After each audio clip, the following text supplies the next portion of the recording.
Assalamualaikum warahmatullahi wabarakatuh. Ismahuli an arifana silakum. Ismi Milda Alfiana. Rakmul qayyid Ithnan Ithnan Ithnan Wahid Syifur Isnan wa Tis'ah. Ana tolibatu fil Jamiatil Islamiyah Al-Hukumiyah Kiai Al-Hajj Abdurrahman Wahid Pekalongan. Kuliah fi Tarbiyah Qism Ta'limul Lughatil Arabiyyah Mistawa Tsalits. Marhaban ya asdiqa. Ya, di sini saya akan membahas mengenai urgensi pendidikan dalam Islam. Saya membuat tugas ini guna memenuhi tugas UTS mata kuliah Hadis Tarbawi.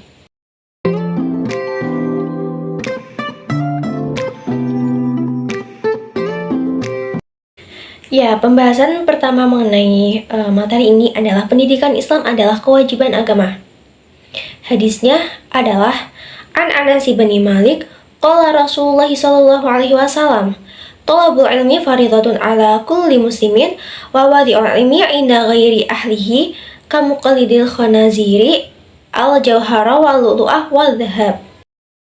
Yang artinya adalah dari Anas bin Malik berkata, Rasulullah Shallallahu Alaihi Wasallam bersabda, menuntut ilmu itu wajib bagi seluruh muslim. Sedangkan pembawa ilmu tidak pada ahlinya itu, maka bagaikan mengalungi babi dengan permata, mutiara, dan emas. Hadis riwayat Ibnu Majah dari Anas. Thalabul ilmi fardhatun. Thalabul ilmi adalah mencari ilmu. Mencari ilmu itu hukumnya wajib. Wajib di sini itu ada dua, yaitu wajib ain dan wajib kifayah. Wajib ain itu seperti mencari ilmu mengenai akidah, terus adab, kemudian tentang mengenai fikih. Dan untuk yang wajib kifayah itu mengenai mempelajari ilmu faraid, kedokteran atau lain sebagainya. Thalabul ilmi fardhatun. Mencari ilmu itu wajib bagi setiap kaum muslim atau muslimat. Maksudnya itu wajib bagi setiap laki-laki atau perempuan. Karena dengan kita mencari ilmu itu kita dapat menghilangkan kebodohan. Manusia itu diberikan akal untuk berpikir. Maka gunakanlah akal tersebut, gunakanlah berpikir tersebut untuk sebaik-baiknya. Di antaranya untuk mencari ilmu. Nah, dengan mencari ilmu itu, kita dapat menghilangkan kebodohan. Ya tadi, dengan mencari ilmu juga, kita dapat mengetahui mana yang baik, mana yang buruk, dan kita dapat mengetahui apa yang belum kita ketahui. Seperti buku yang saya baca itu, buku karangan dari Ustadzah Halimah Al-Idrus, bahwa mana kita mengetahui mengenai ilmu tersebut kalau kita tidak mencari ilmu. Maka dari itu, mencari ilmu itu hukumnya wajib. Bahkan disebutkan Rasulullah, orang yang dapat mati syahid itu diantaranya orang yang mencari ilmu.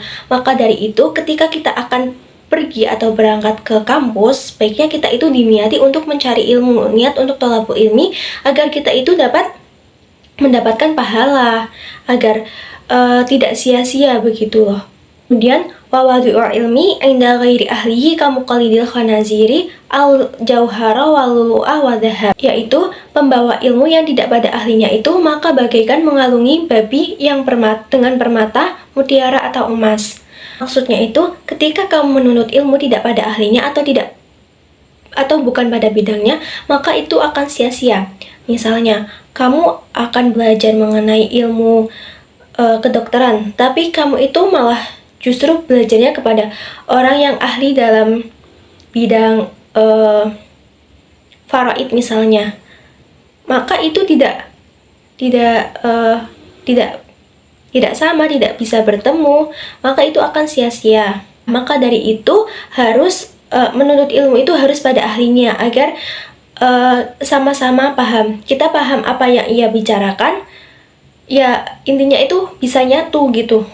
Nah itu kan bagaikan mengalungi babi dengan permata, mutiara atau emas. Kalian tahu kan babi itu hukumnya haram, terus hewan yang najis. Nah itu walaupun dikalungi dengan permata, mutiara, bahkan emas, itu itu tetap termasuk hewan yang kotor. Walaupun sudah dikalungi dengan itu, ya tetap aja barang hewan tersebut najis, menjijikan, atau lain sebagainya. Dari sini kita dapat kita ketahui bahwa Islam itu sangat memprioritaskan mengenai ilmu, baik ilmu agama atau ilmu dunia.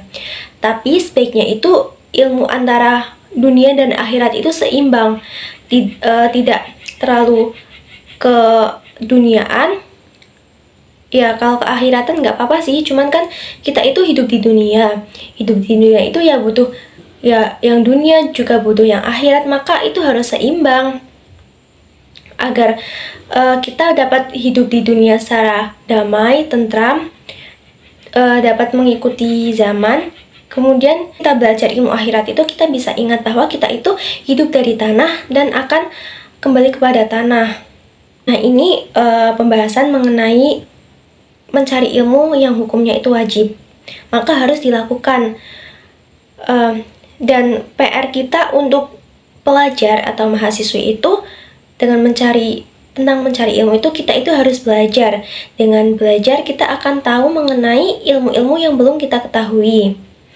Ya setelah belajar itu, setelah kita fasih mengenai hal tersebut, maka kita bisa mengamalkan ilmu tersebut agar ilmu yang kita peroleh itu bisa bermanfaat dan berfaedah, bukan hanya untuk diri kita saja, tetapi untuk orang lain atau masyarakat.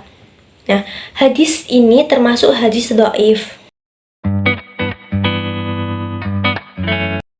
Kemudian materi yang kedua yaitu tentang pendidikan Islam adalah tuntutan, tanggung jawab, dan kebutuhan mutlak bagi umat manusia.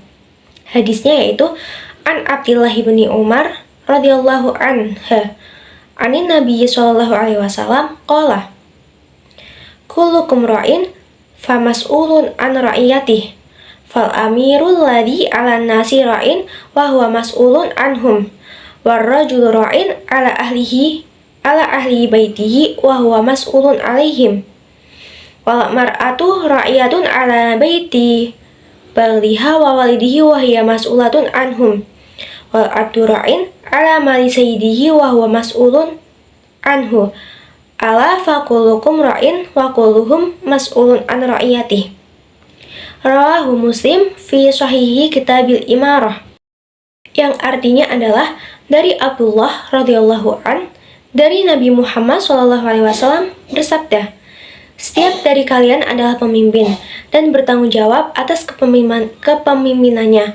Maka pemimpin yang memimpin manusia, dia bertanggung jawab atas mereka yang dipimpin. Dan laki-laki adalah pemimpin keluarganya, dia bertanggung jawab atas mereka. Dan perempuan adalah pemimpin dari rumah suaminya dan anak-anaknya, dan dia bertanggung jawab atas mereka. Dan budak adalah pemimpin dari harta tuannya. Kemudian, dan dia bertanggung jawab atas harta tersebut. Maka ingatlah bahwa setiap dari kalian adalah pemimpin, dan setiap pemimpin itu bertanggung jawab atas kepemimpinannya. Hadis riwayat Muslim dalam kitab Sahih Muslim, kitab Imarah. Setiap manusia adalah seorang pemimpin, seperti diri kita sendiri. Kita itu adalah seorang pemimpin. Kita itu harus dapat memimpin kepada diri kita sendiri untuk melaksanakan amar ma'ruf nahi mungkar, yaitu melakukan kebaikan dan mencegah kemungkaran. Kita itu harus memimpin diri kita sendiri untuk menjaga agar kita itu menjauhi larangan-larangan perkara yang dilarang oleh Allah. Ya, larangan-larangan yang tidak boleh kita lakukan. Dan kita itu harus melakukan kebaikan. Setiap pemimpin itu akan dimintai pertanggungjawabannya.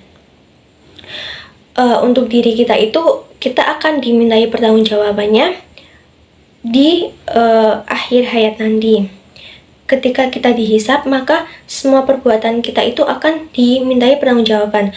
Maka mulai dari sekarang, lakukanlah hal tentang kebaikan dan tinggalkan tentang keburukan. Karena ingat bahwa kita itu hidup di dunia itu hanya sebentar, dan apa yang kita lakukan walaupun sekecil biji darah itu akan dihisap. Maka berhati-hatilah mengenai tindak laku perilaku kita sehari-hari di dunia ini. Tentang pemimpin, kita itu kan sebagai pelajar, sebagai mahasiswa, maka kita itu juga mempunyai tanggung jawab kepada apa yang kita lakukan. Ya, tanggung jawabnya pelajar atau mahasiswa atau mahasiswa itu yaitu ya belajar. Kita itu harus belajar bukan hanya di kelas saja, tetapi di rumah. Ya, belajar itu kan bisa otodidak ya, bisa diri sendiri. Misal belajar ilmu agama atau ilmu pengetahuan. Nah, apalagi di era modern ini, di era teknologi ini, kita dapat belajar melalui internet. Tapi untuk ilmu agama itu lebih baik kita belajar kepada secara offline, duduk di majelis, karena mungkin kalau agama ini yang ditakutnya itu akan menyeleweng, tidak sesuai dengan mazhab kita. Lah, saya ada rekomendasi untuk kalian mengenai belajar ilmu fikih atau ilmu lainnya. Ada di Instagramnya Syarifah Robiah Adawiyah, Ning Sela, kemudian Syarifah Sania Mutahar, Ning Imas, dan lain sebagainya. Itu Instagramnya itu banyak banget manfaatnya mengenai ilmu agama-agama yang belum kita ketahui. Yang bisa dibaca-baca mengenai quotes atau mengenai Instagram dari yang telah saya sebutkan tadi, karena itu manfaatnya banyak banget. Intinya dari hadis ini adalah kita itu sebagai pemimpin, baik untuk memimpin diri kita sendiri atau memimpin untuk orang lain. Maka ketika kita sedang memimpin itu, kita itu harus bisa bertanggung jawab atas untuk diri kita sendiri atau untuk orang lain. Kesimpulan dari materi ini adalah bahwa urgensi pendidikan Islam itu sangatlah penting, karena dengan ilmu Allah akan mengangkat derajat kita, seperti dalam surat Al-Mujadalah ayat 11. Karena memang hakikatnya hanya Allah yang maha ilmu, dan kita sebagai makhluknya yang diberikan akal untuk mengenal Tuhan dan sesamanya. Kemudian pendidikan Islam sendiri bertujuan agar kita dapat merasakan akan kebahagiaan di dunia dan akhirat. Dengan adanya ilmu yang membersamai kita dalam kehidupan kita sehari-hari, dan setiap manusia itu wajib akan adanya tanggung jawab atas setiap kepemimpinannya dalam diri kita sendiri, keluarga, ataupun masyarakat. Mungkin itu saja materi yang saya sampaikan. Saya atas nama Milda Alfiana mohon maaf jika banyak kesalahan kata atau ucapan yang tidak jelas atau penjelasannya itu kurang memahamkan. Mohon maaf, syukran kasir, ila liqa. Wassalamualaikum warahmatullahi wabarakatuh.